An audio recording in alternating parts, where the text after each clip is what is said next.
ইস্তেমা তো দূরের কথা, এখন তোমাদের বিরুদ্ধে এই 4 হত্যা সহ আমাদের যে সকল নিরপরাধ ভাইদেরকে তোমরা নির্মমভাবে আহত করেছো, 2018 সালে আমার 5000 সন্তানদেরকে নির্মমভাবে তোমরা ক্ষতবিক্ষত করেছো, প্রতিটি ফোঁটা রক্তের জন্য জবাবদিহিতার কাঠগড়ায় তোমাদেরকে দাঁড়াতে হবে। আগস্ট বিপ্লব যদি ব্যর্থ হয়, বাংলাদেশের স্বাধীনতা বিপন্ন হবে। আগস্ট বিপ্লব যদি ব্যর্থ হয়, বাংলাদেশ অঙ্গরাজ্যে পরিণত হবে। আগস্ট বিপ্লব যদি ব্যর্থ হয়, বাংলাদেশ বিরোধী শক্তিরা বাংলাদেশটাকে ছিঁড়ে খুঁড়ে খাবে। এই জন্য আগস্ট বিপ্লবের পর এদেশের আলেম সমাজ খুবই চৌকান্না সচেতন যে আমাদের এমন কিছু করা সমীচীন হবে না যে কারণে দেশের বর্তমান যে একটা পরিস্থিতি, খুবই বর্তমান একটা অস্বাভাবিক এবং একটা সাময়িক একটা সরকার ব্যবস্থার মধ্য দিয়ে বাংলাদেশকে অতিক্রম করতে হচ্ছে। এই পরিস্থিতিতে কোনো ধরনের সংকট তৈরি হওয়া, কোনো ধরনের সরকারের উপর অতিমাত্রায় চাপ তৈরি করে নিজেদের দাবি দাওয়া আদায় করা, এটাকে আমরা মনে করি একটা সুযোগ সন্ধানী কাজ। দেশটা এখন একটা অন্তর্বর্তীকালীন সময় অতিক্রম করছে। সরকার হলো এখন একটা অস্থায়ী সরকার। তো একটা অন্তর্বর্তীকালীন সময় অতিক্রমকারী একটা দেশের একটা অস্থায়ী সরকারকে যদি সুযোগ পেয়ে যারা দাবির পরে দাবি তুলতে চায়, এটা অবশ্যই সুযোগ সন্ধানী একটা কাজ। এটা কোনো বীর পুরুষের কাজ নয়, এগুলো হলো কাপুরুষের কাজ। সুযোগ পেয়ে এখন সবাই যার যার মতো করে নিজেদের সামান্য স্বার্থের জন্য দেশ এবং জাতির বড় ধরনের ক্ষতি করতে তারা দ্বিধা করে না। ওলামায়ে কেরামের কৌশল ছিল, এবং এটা আমাদের সুচিন্তিত আমাদের নীতি এবং পলিসি ছিল, যে এই সময়টায় আমরা রাষ্ট্র এবং সরকার বিব্রত হয় এমন বড় ধরনের কোনো ধরনের চাপ প্রয়োগ আমরা করব না। যদিও আমাদের অনেক কথা আছে, অনেক দাবি আছে, আমাদের অনেক আবেগ আছে, আমাদের অনেক এজেন্ডা আছে, আমাদের 15 বছরের জুলুম এবং নির্যাতন সহ্য করার দাস্তান রয়েছে, আমাদের ঘরগুলোতে আজও অনেক বিধবার কান্নার রোল আছে, আমাদের ঘরগুলোতে আজও অনেক এতিম সন্তানের বিলাপ রয়েছে, আমাদের ঘরগুলোতে এখনো অনেক সন্তানহারা মায়ের আহাজারি রয়েছে, আমাদের ঘরগুলোতে এখনো অনেক ভাইহারা বোনের আর্তনাদ রয়েছে, অনেক কিছু রয়েছে। সব কষ্ট বুকে চাপা দিয়ে আমরা শুধুমাত্র দেশ, জাতি এবং ইসলামের স্বার্থে এই সময়টাকে সুযোগ সন্ধানী হিসেবে আমরা ব্যবহার করতে চাই না।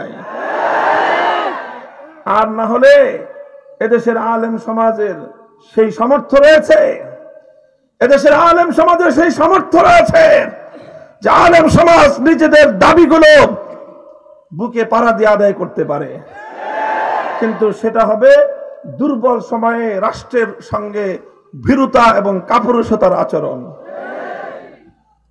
এই জন্য নীতি নির্ধারণী পর্যায়ের আলেম সমাজ সিদ্ধান্ত নিয়েছেন যে তবলিগের এই বিষয়েও দীর্ঘদিনের আমাদেরকে বিগত ফ্যাসিবাদী সরকার এই বিষয়টা নিয়ে যার পর নাই আলেম সমাজকে উত্তপ্ত করেছে, বিরক্ত করেছে। আমাদের যারা আলেমদের অনুসারী তবলিগপন্থী যারা আছেন, বিগত ফ্যাসিবাদী সরকারে তাদের 2টা উপাধি ছিল, একটা হলো পাকিস্তানপন্থী আর একটা হলো হেফাজতি। বলেন, সাতপন্থী এমন কোন তবলিগি নাই যে দৈনিক 2-4 বার হেফাজতি জপ না জপত। হেফাজতি বলে গালি দেওয়া হতো। কেন হেফাজতি বলে কেন গালি দিত? গালি দিত এই জন্য যে হেফাজতি বলে গালি দিলে শেখ হাসিনা খুশি হয়। শেখ হাসিনার আনুকূল্য লাভ করার জন্য তবলিগ জামাতের এই পন্থীকে, এই পক্ষকে তারা হেফাজতি বলে আখ্যায়িত করত, হেফাজতি বলে গালি দিত, হেফাজতি বলে সরকার এবং ফ্যাসিবাদী রাষ্ট্রের ফ্যাসিবাদী সরকার প্রধানের আনুকূল্য পাওয়ার জন্য যা যা করতে হয় তাই তারা করেছিল। এই সব আমরা নীরবে সহ্য করেছি। যখন ফ্যাসিবাদী সরকার বিলুপ্ত হয়ে গেল, নতুন সরকার গঠিত হলো, এই সময়ে আমরা আরো অনেক বড় বড় দাবি নিয়ে আমরা মাঠে অগ্রসর হতে পারতাম। আমি বিশেষ করে আলেমদেরকে বলেছি যে দেখেন, আমাদের মূলনীতি হওয়া উচিত যে এই বিষয়টা আর যেন দীর্ঘসূত্রিতা না ঘটে। বিগত সরকারের পলিসি ছিল ডিভাইড অ্যান্ড রুল। তবলিগ জামাতের এই বিবাদ এটা যেন কোনোদিন মীমাংসা না হয়, বরং এমন ভাবে কেচাল লাগায় রাখো যাতে প্রতি বছর তাদের কাছে ধর্ণা দিতে হয়, কোনোভাবেই যেন স্থায়ী কোনো সমাধান না হয়। তো আমরা সিদ্ধান্ত করলাম যে এখন দ্রুত একটা স্থায়ী সমাধানের দিকে যাওয়া উচিত, যাতে এগুলো নিয়ে কেচাল করতে করতে বারবার আমাদেরকে যেন সরকারের কাছে ধর্ণা দিতে না হয় ধর্মীয় বিষয় নিয়ে। এই জন্য আলেমদের বিগত সরকার কর্তৃক অনেক ধরনের নিপীড়নের পরেও সেই বিষয়গুলি যেন বহাল রেখে আমরা নতুন কোনো দাবি দাওয়া উত্থাপন করতে চাই নাই। কারণ এখন রাষ্ট্র অন্তর্বর্তীকালীন সরকারের সময়ের মধ্যে দিয়ে অতিক্রান্ত হচ্ছে, সরকারও হলো এখন একটা অস্থায়ী সরকার। ঠিক আছে, যেমনি আছে এভাবে চলতে থাকুক। এইভাবে চলতে চলতে ইজতেমাটা যাক, ইজতেমার পরে বর্তমান সরকারের গুরুত্বপূর্ণ দায়িত্বশীলরা আশ্বাস দিয়েছেন যে মার্চ এপ্রিল মাসে এই বিষয়গুলোর একেবারে স্থায়ী একটা সমাধান আমরা উভয় পক্ষের সঙ্গে আলাপ আলোচনার ভিত্তিতে আমরা করে দিব। আমরা সেই অপেক্ষায় ছিলাম এবং তাদের অনুরোধে, সরকারের উপদেষ্টা মণ্ডলীর অনুরোধের প্রেক্ষিতে ওলামায়ে কেরাম এবং তাদের পক্ষে তবলিগের মুরব্বীগণ অনেক বড় বড় দাবি মুহূর্তের মধ্যে পরিত্যাগ করেছেন।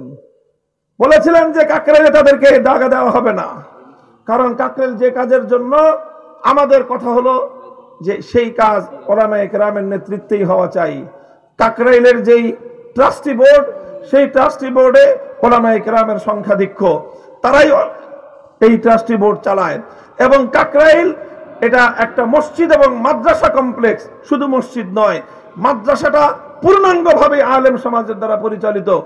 কাজেই সেই হিসাবে কাকরাইল মসজিদের পূর্ণ প্রপার্টি এমনিতেই শতকরা 75% আলেমদের কাছে। সেখানে আবার ট্রাস্টি বোর্ডের মধ্যেও আলেমরা হলো 2/3, 6 জনের মধ্যে 4 জন।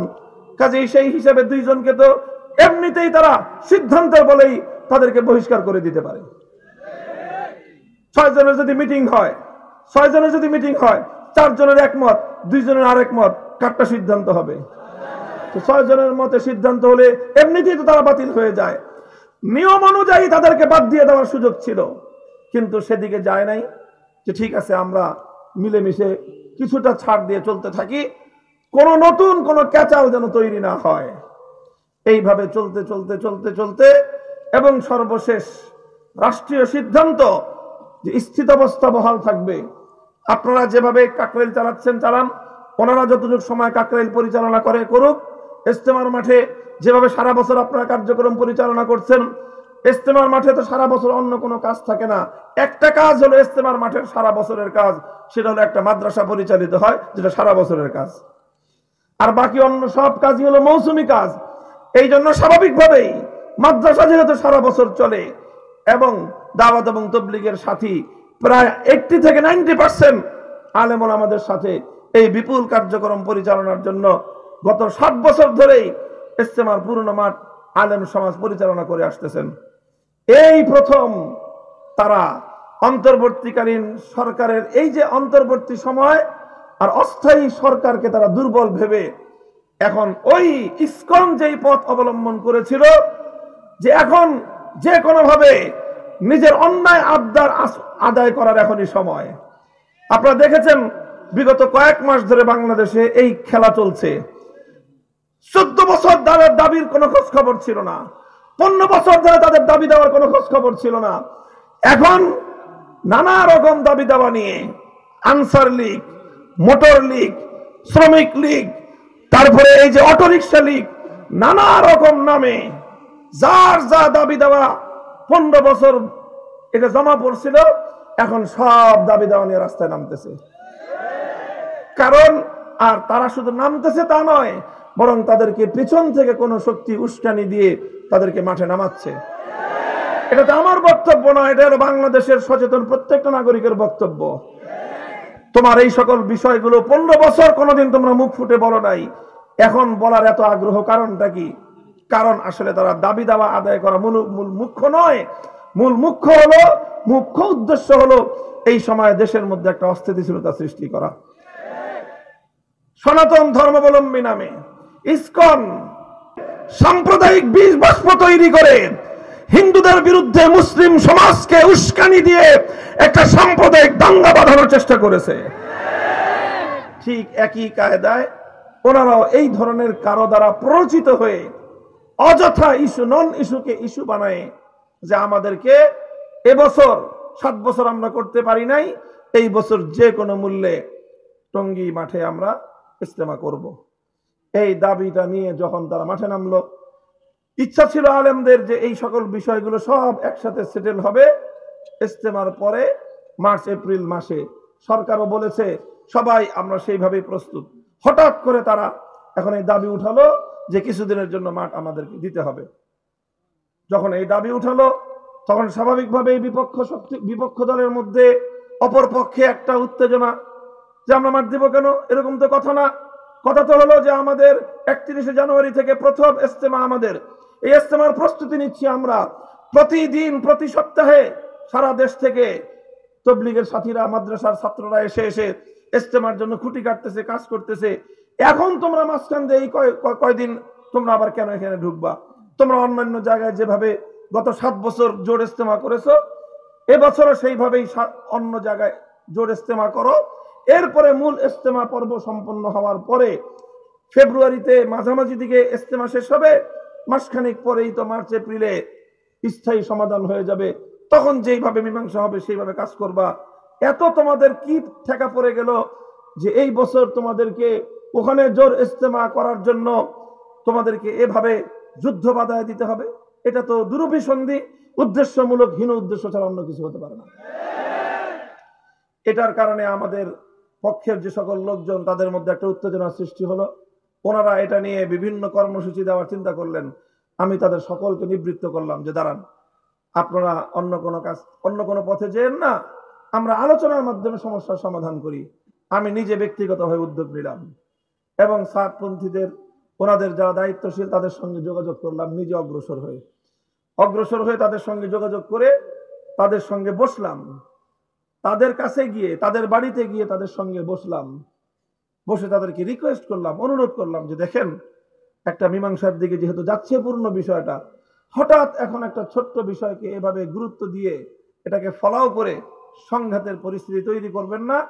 তাহলে দেখা যাবে যে আসলে সবকিছু নিয়ে একটা ঝামেলা লাগবে। আর এপ্রিল মাস পর্যন্ত যে একটা স্থায়ী সমাধান হওয়ার কথা, সেই সমাধানটা বিপন্ন হয়ে যাবে। আপনি এটা করেন না।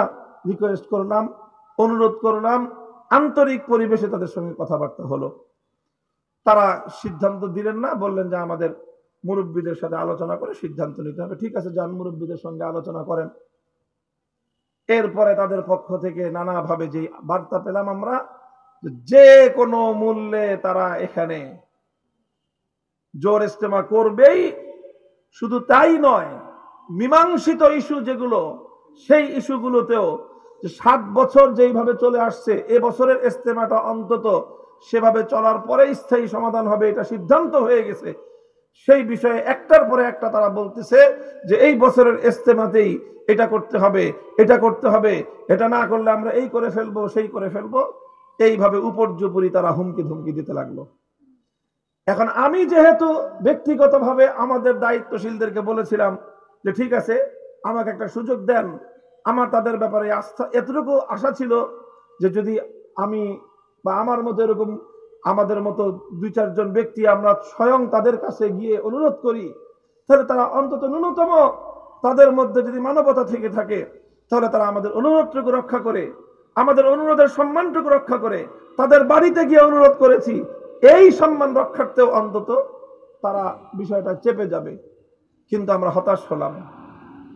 তারা পাল্টা আমাদেরকে এমন ভাবে মেসেজ পাঠালো যে মনে হলো যে আমরা যে সাইডে গেছি, এটা তারা মনে করছে যে আমরা দুর্বল হয়ে গেছি। আর এই দুর্বল হয়ে গেছি, এখন আর একটু চাপ দিলেই হয়ে যাবে, এটা মনে করলো। এই জন্য আমরা যাওয়ার পরে এখন তাদের ভাষা আরো কঠোর হয়ে গেল। আগে তো বলতো যে আমরা জোর ইস্তেমা করব, আমরা যাওয়ার পরের খবর হলো যে কোনো মূল্যে করবই করব। বাপরে বাপ। তখন তো আমি যাদের সাথে কথা দিয়েছিলাম যে তাদেরকে আমি আলোচনার মাধ্যমে বিষয়টা মীমাংসা করতে পারবো, এখন আমি তো ব্যর্থ হয়ে গেলাম। এখন ব্যর্থ হয়ে এখন ইসলামের মূলনীতি অনুযায়ী وَإِن طَائِفَتَانِ مِنَ الْمُؤْمِنِينَ اقْتَتَلُوا فَأَصْلِحُوا بَيْنَهُمَا فَإِن بَغَتْ إِحْدَاهُمَا عَلَى الْأُخْرَى فَقَاتِلُوا الَّتِي تَبْغِي حَتَّى تَفِيءَ إِلَى أَمْرِ اللَّهِ فَإِن فَاءَتْ فَأَصْلِحُوا بَيْنَهُمَا بِالْعَدْلِ وَأَقْسِطُوا إِنَّ اللَّهَ يُحِبُّ الْمُقْسِطِينَ। কোরআনে পাকের সূরাতুল হুজরাতে আল্লাহ পাক রব্বুল আলামিন দুটি মুমিন দলের মধ্যে যখন কোনো বিবাদ তৈরি হয় তখন সেই বিবাদ মীমাংসার জন্য আল্লাহ পাক যে মূলনীতি বলেছেন সেটা হলো, লক্ষ্য করেন, এটা সকল ক্ষেত্রে কার্যকর। দুইটা মুমিন পরিবার, দুইটা মুমিন সোসাইটি, যে কোনো দুইটা মুমিন দলের মধ্যে যখন কোনো একটা বিষয় নিয়ে বিভেদ দেখা দিবে তখন তৃতীয় পক্ষের কাজ কি? ফাসলিহু বাইনাহুমা। তৃতীয় পক্ষের কাজ হলো দুই পক্ষের মধ্যে তোমরা মীমাংসা করে দাও। এখন যদি এমন হয় যে সালিশ যারা দুই পক্ষের মধ্যে মীমাংসা করতে গেল অথবা অনুরোধ করলো, যদি এক পক্ষ তারা যদি কোনোভাবেই নমনীয় না হয়, বরং তারা যদি ফাইম বাগাত ইহদাহুমা আলাল উখরা, এক পক্ষ যদি আরেক পক্ষের উপর অন্যায়ভাবে চাপ প্রয়োগ করতে থাকে, তখন তৃতীয় পক্ষের কাজ হলো, আল্লাহর কোরআন বলেছে যে তখন তোমরা আর নিরপেক্ষ থাকবা না, তখন তোমরা একযোগে যারা বাড়াবাড়ি করতেছে সবাই মিলে ওদেরকে ধরবা। এখানে আর কোনো কেউ নিরপেক্ষ থাকবে না। তখন আগে দ্বন্দ্ব ছিল দুইজনের, 10 জন মিলে গেছে দুইজনের মধ্যে মীমাংসা করতে। এখন যার কারণে মীমাংসা বাধাগ্রস্ত হবে 10 জন তার বিপক্ষে অংশ নিবে। এখন আগে ছিল একজনের সঙ্গে বিরোধ, এখন হবে 11 জনের সঙ্গে বিরোধ। তুই আগে একজনের সাথে বিরোধ করেছিস, এবার আয় আমরা 10 জন সহ তার সাথে যোগ দিলাম। এই মূলনীতির আলোকে যখন তারা এই বিষয়টাকে এভাবেই অমানবিক ভাবে আমাদেরকে শূন্য হাতে ফিরিয়ে দিল, তখন আমরা আমাদের দায়িত্বের জায়গা থেকে আমার অঙ্গীকারের প্রেক্ষিতে তখন বললাম যে ঠিক আছে, তোমরা যেহেতু গায়ের জোরে দখল করতে চাও, আমরাও বললাম যে ইজতেমার মাঠে যেহেতু আমরা সিদ্ধান্তের আলোকে আছি, আমরা থাকবো। কেউ যদি পারে তাহলে আমাদেরকে দেখে উৎখাত করুক। আমাদের সেই দিনের বক্তব্যে আমার কথা এতটুকুই ছিল। আমার অন্যান্য সাথীরা বলেছে, মাওলানা আমানুল হক সাহেব স্পষ্ট ভাষায় একটা কথা বলেছেন যে 2018 সালে যেভাবে আমাদের রক্ত দিয়ে, আমাদের বুকের রক্ত দিয়ে তুরাগ নদীর পানি রঞ্জিত হয়েছে, যদি আবার আমাদের কাছ থেকে মাঠ নিতে হয় তাহলে আমাদের বুক থেকে রক্ত নিতে হবে, এছাড়া ইজতেমার মাঠ আমাদের কাছ থেকে নিতে পারবে না। ওনার বক্তব্যটা অত্যন্ত পরিষ্কার ছিল যে আমরা মার খাবো কিন্তু আমরা আঘাত করব না, আমরা আঘাত সহ্য করব, আঘাত করব না, আমরা জুলুম সহ্য করব, জুলুম করব না। এই যে আমাদের কথা ছিল, গত রাতে তারা সেটাকে অক্ষরে অক্ষরে বাস্তবায়িত করেছে। আমি ভেবে কুল পাই না, এত নৃশংসতা নিয়ে, এত বর্বরতা নিয়ে, এত ভয়াবহ জিঘাংসা নিয়ে কিভাবে তারা দাওয়াত এবং তাবলীগের মধ্যে একটা কাজ করে। ভাই 50,000 লোক, কত হাজার? ওখানে বিপরীত দিকে লোক ছিল 4-5 হাজার, তাও ঘুমন্ত। আচ্ছা বলেন 50,000 লোক ঢুকছে, আচ্ছা জোর করে ঢুকলা, লোকগুলোকে মারার দরকারটা ছিল কি তোমাদের? বলেন বলেন কোন দরকার ছিল? তারা তো এমনি ঢুকে গেছে তারা। এই 5,000 লোক অধিকাংশই তারা এই অবস্থা দেখে দায়িত্বশীল জিম্মাদারগণ বললেন, সংঘাতে জড়াবা না, যে যার মতো সরে পড়ো। আমাদের সাথীরা সব সরে পড়েছে। অল্প কিছু সাথী যেখানে যাদেরকে পাওয়া গেছে তাদেরকে এমন নির্মম ভাবে তাদেরকে আঘাতের পর আঘাত করেছে যে 4 জন সাথী শাহাদাত বরণ করেছে। কতটা বর্বরতা, কতটা নির্মমতা তারা প্রদর্শন করেছে। এই দৃশ্য দেখার পর এখন মনের মধ্যে বিশ্বাস জন্মেছে আমার যে আসলে এরা নিজেদের এজেন্ডায় কাজ করতেছে না, অন্য কোন শক্তি যারা বাংলাদেশ এবং ইসলামকে বিপন্ন করতে চায় তারা এদের সাথে যুক্ত হয়ে অথবা এদেরকে দিয়ে তারা দেশ এবং ইসলামের বিরুদ্ধে একটা যুদ্ধ চাপায় দিতে চাচ্ছে। আমি জানি না যে এরা বুঝে এই কাজ করতেছে কিনা, না হলে কোন বিবেকবান মানুষ এই কাজ করার কথা না, কোন দায়িত্বশীল মানুষ এই কাজ করার কথা না। আপনি বলেন 50,000 মানুষ এসে 5,000 মানুষকে এলোপাতাড়ি ধারালো অস্ত্র দিয়ে, ছুরি দিয়ে, চাকু দিয়ে বুকে পেটে আঘাত করলো, গলার মধ্যে জবাই করে দিল, এই ধরনের নৃশংস এবং বর্বর কাজ এটা করার তো কোনোই দরকার ছিল না। তোমরা টঙ্গীর মাঠ দখল করবা, বুঝলাম এটা নিয়ে বিতর্ক আছে, তো মাঠ তো দখল হয়েই গেছে। তোমরা যখন 50,000 লোক নিয়ে এভাবে জোরপূর্বক ঢুকলা, আইন অমান্য করছো, রীতি ভঙ্গ করছো, সেটা ভিন্ন বিচার হইতো, সালিশ হইতো। মানুষগুলোকে মারলা কেন বলো? কোন কারণে মারলা? এই লোকগুলোকে হত্যা করার পিছনে তোমাদের পরকালীন কি লাভ ছিল, ইহকালীন কি লাভ ছিল বলো? কোনো কিছুই ছিল না। বাস শুধুমাত্র এইভাবে মানুষগুলোকে হত্যা করার জন্যই যেন তারা হত্যা করলো। এই হলো পরিস্থিতি। আমি এই ঘটনাটার একটু বিবরণ আপনাদের কাছে এই জন্য দিলাম যে আপনারা এই এলাকার নিকটবর্তী অধিবাসী, আপনারা নিকটবর্তী অধিবাসী, এই বিষয়গুলো আপনাদের হয়তো অনেকের মধ্যে কনফিউশন থেকে থাকতে পারে। তবে এখনো আমি ওই কথাই বলতেছি, ফাইম বাগাত ইহদাহুমা আলাল উখরা ফাকাতিলুল্লাতী তাবগী হাত্তা তাফিআ ইলা আমরিল্লাহ। যদি এক পক্ষ বাড়াবাড়ি করে তাহলে তাদের বিরুদ্ধে সকলে মিলে ঐক্যবদ্ধ প্রতিরোধ গড়ে তুলো। সকলের বাধার মুখে ফাইন ফাত, সকলের বাধার মুখে যদি তারা আবার সঠিক পথে ফিরে আসতে চায় তাহলে তাদের জন্য দুয়ার খোলা আছে, তাদের জন্য দুয়ার খোলা আছে। শুধুমাত্র যারা হত্যাকাণ্ডের সঙ্গে জড়িত তাদের বিচার হতে হবে। যারা প্রত্যক্ষভাবে আগাম ঘোষণা দিয়ে যারা এই হত্যাকাণ্ড সংগঠিত করেছে তাদের বিচার যদি না করা হয়, 2018 সালে বিচার হয় নাই বলে আজ 2024 সালের মর্মান্তিক ঘটনা ঘটলো। আজ যদি 2024 সালে এই ঘটনা 2024 সালের এই ঘটনার যদি কোনো বিহিত না হয় তাহলে এটা একটা ভয়াবহ পরিণাম দেশের উপর, জাতির উপর, মানুষের উপর চেপে আসতে পারে। এরপরে বলছি ফাইন ফাআত ফাসলিহু বাইনাহুমা বিল আদল, যদি তারা আবার সঠিক পথে ফিরে আসার কোনো মনোভাব তাদের মধ্যে দেখি, আমি ব্যক্তিগতভাবে বলছি যে উদারভাবে আবারও তাদেরকে মূল স্রোতে দ্বীনি দাওয়াতের মেহনতের সাথে তাদেরকে সংযুক্ত করে নেওয়ার পিছনে এবং সেজন্য চেষ্টা করার ক্ষেত্রে আমাদের কোনো কার্পণ্য থাকবে না।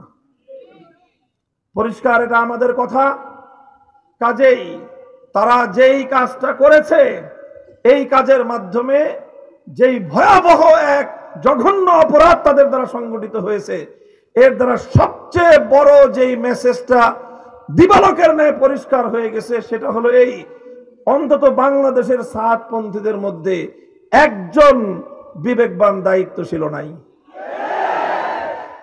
Not a single person. একজন ব্যক্তিও যদি থাকতো গতকালকের রাতের এই ঘটনা তারা ঘটাতে পারে না। গতকালকের এই ঘটনার কোন যৌক্তিক বিশ্লেষণ নাই, দুনিয়ার দিক থেকেও নাই, আখিরাতের দিক থেকেও নাই, সাতপন্থী হিসাবেও নাই, ওলামাপন্থী হিসাবেও নাই। যেই ঘটনা তোমরা ঘটাইলা, এই ঘটনার কারণে আগে তো তোমরা জোর করার জন্য একটা দেন দরবার করার সুযোগ পাচ্ছিলা, ইজতেমা করার একটা দেন দরবার করার সুযোগ পাচ্ছিলা। গতকালকের এই ঘটনার পর জোর তো দূরের কথা, ইজতেমা তো দূরের কথা, এখন তোমাদের বিরুদ্ধে এই 4 হত্যা সহ আমাদের যে সকল নিরপরাধ ভাইদেরকে তোমরা নির্মম ভাবে আহত করেছো, 2018 সালে আমার 5,000 সন্তানদেরকে নির্মম ভাবে তোমরা ক্ষতবিক্ষত করেছো, প্রতিটি ফোঁটা রক্তের জন্য জবাবদিহিতার কাঠগড়ায় তোমাদেরকে দাঁড়াতে হবে। নারায়ে তাকবীর, আল্লাহু আকবার। ইসলামের শত্রুরা হুঁশিয়ার সাবধান, দুনিয়া যদি ফাঁসি চাই, ফাঁসি চাই, ফাঁসি চাই। মুহতারাম হাজির, আমি আর কথা লম্বা করতেছি না। আমাদের বর্তমান বাংলাদেশের মাননীয় ধর্ম উপদেষ্টা, আসলে ধর্ম উপদেষ্টা এটা ওনার সবচেয়ে ছোট্ট পরিচয়। ওনার সবচেয়ে বড় পরিচয় তিনি আমাদের আল্লামা খালেদ হোসেন। বাংলাদেশে আমাদের একজন কওমি অঙ্গনে একজন ডক্টর আফম খালিদ আছেন, এটাই হলো ওনার সবচেয়ে বড় পরিচয়। তিনি বাংলাদেশের একজন স্বনামখ্যাত মুহাদ্দিস, তিনি বাংলাদেশের একজন প্রথিতযশা লেখক এবং গবেষক। আমাদের আলেমদের মধ্যে মানে চলমান সময়ে যাদের ক্ষুরধার লিখনি একাধারে লিখে গিয়েছে বছরের পর বছর, তার মধ্যে হযরতের নাম একেবারে শীর্ষ কাতারে। আল্লাহ পাক রব্বুল আলামিন হযরতের হায়াতকে বরকতের সাথে দীর্ঘায়িত করেন এবং হযরতের বরকতকে আল্লাহ পাক রব্বুল আলামিন জাতির জন্য ব্যাপক করেন। আমি ওনার হযরতের কাছেও এই অনুরোধ রাখবো যে ঠিক এভাবেই আমরা কোনোভাবেই তাদের উপরে কোনো অন্যায় করতে চাই না, কিন্তু যেই লক্ষণটা প্রকাশ পেল, যে আমি এই কথাটা আবারও বলছি, দেখেন এটা একজন সাতপন্থী হিসেবে, একটা পন্থী হিসেবে কিভাবে তারা এই কাজটা করতে পারে। এরকম একটা হত্যাযজ্ঞ বর্বরতা পরিচালনা করলে তাদের জন্য যে একটা বড় ধরনের সমস্যা হবে, এটা তো পাগলেও বুঝে। বলেন, এটা পাগলে বুঝে না? কিন্তু একটা পাগলের মতো বিবেকটাও এই পুরা গ্রুপের আগাগোড়া কারণ নাই। এইরকম একটা আনব্যালেন্সড, এই ধরনের একজন দায়িত্ব জ্ঞানহীন একটা পূর্ণ জামাত, এত বড় একটা দল যদি একটা দেশে থাকে, সেই দেশে নানা ধরনের অকারেন্স, নানা ধরনের বিশৃঙ্খলা, নানা ধরনের জবাবদিহিতাহীন কার্যকলাপ চলতেই থাকবে, চলতেই থাকবে। এই জন্য এটা শুধুমাত্র এখন শুধু তবলিগের সাথীদের সমস্যা নয়, এটা একটা বাংলাদেশের সমস্যা। এই সমস্যা গোটা বাংলাদেশকেই সমাধান করতে হবে। কালকের ঘটনা পরম্পরা যদি কেউ বিশ্লেষণ করেন, আমার প্রত্যেকটা কথা আপনার কাছে বোঝানোর জন্য পাল্টা যুক্তির, আলাদা যুক্তির প্রয়োজন হবে না। বৈষম্য বিরোধী ছাত্র আন্দোলনের নেতৃবৃন্দ সার্জিস আলম এবং হাসনাত আব্দুল্লাহদের সঙ্গে তারা যে আচরণ করেছে, তাদেরকে যেভাবে ব্ল্যাকমেইল করেছে, জিন্দা মানুষ তারা এখনো ঢাকার শহরে তাদের কথাকে বিকৃত করে, তাদের কথা দিয়ে পাবলিকরে ভুল টুল বুঝে তারা এই কাজ ঘটায় ফেলছে। অথচ তখনও সার্জিস আর হাসনাত আব্দুল্লাহ এরা কিন্তু সব জিন্দা, এরা দেখতেছে যে আমাদের কথাগুলোকে বিকৃত করে এই ধরনের কাজ এরা ঘটায় ফেললো। কাজে এই জন্য কোন সুস্থ মস্তিষ্ক সম্পন্ন লোক ওখানে আছে বলে আর এটার কোনোই অবকাশ নাই। কাজে এই লোকগুলোকে হয় এদের দায়িত্বশীল সকলকে এদেরকে কোনো একটা মানসিক হাসপাতালে ভর্তি করে দীর্ঘ মানসিক চিকিৎসা করে স্বাভাবিক অবস্থায় আসলে হয় আবার তারা কোথাও কোনো দায়িত্ব পালন করার সক্ষমতা অর্জন করতে পারে। আর না হয় এই ধরনের মানসিকভাবে বিকারগ্রস্ত লোকগুলো যারা এইরকম একটা বর্বরতা এইভাবে চালায় ফেলতে পারে, অথচ ইতিপূর্বে আরেকটা বর্বরতা চালিয়েছে, এরকম একটা তিক্ত অভিজ্ঞতা থাকার পরেও আবার গতকালকের ঘটনা বিনা উস্কানিতে একতরফাভাবে যেভাবে ঘটিয়েছে, এই ঘটনার পর এখন আর কোনোভাবেই তাদের উপর বিন্দু মাত্র আস্থা বাংলাদেশ রাখতে পারে না। বাংলাদেশ যদি এক্ষেত্রে ভুল করে ভবিষ্যতে অনেক বড় মাসুল দিতে হবে। আল্লাহ পাক রব্বুল আলামিন আমার দেশকে, আমার জাতিকে, ইসলামকে এবং ইসলামের প্রতিটি খিদমাত এবং প্রতিটি শাখা প্রশাখাকে আল্লাহ পাক রব্বুল আলামিন দিন দিন শক্তিশালী করেন। হযরত মাওলানা ইলিয়াস রাহমাতুল্লাহি আলাইহি পরবর্তীত দাওয়াত এবং তাবলীগের মেহনত আরো দিন দিন উন্নতি এবং তারাক্কি করুন। পৃথিবীর সকল জায়গায় দাওয়াত এবং তাবলীগের মাধ্যমে ইসলামের সুমহান বাণী পৌঁছে যাক, সেই দোয়া করে আমি বক্তব্য শেষ করলাম। ওয়া আখিরু দাওয়ানা আলহামদুলিল্লাহি রাব্বিল আলামিন। আসসালামু আলাইকুম ওয়া রাহমাতুল্লাহ। মুহতারাম হাজিরিন, এই পর্যায়ে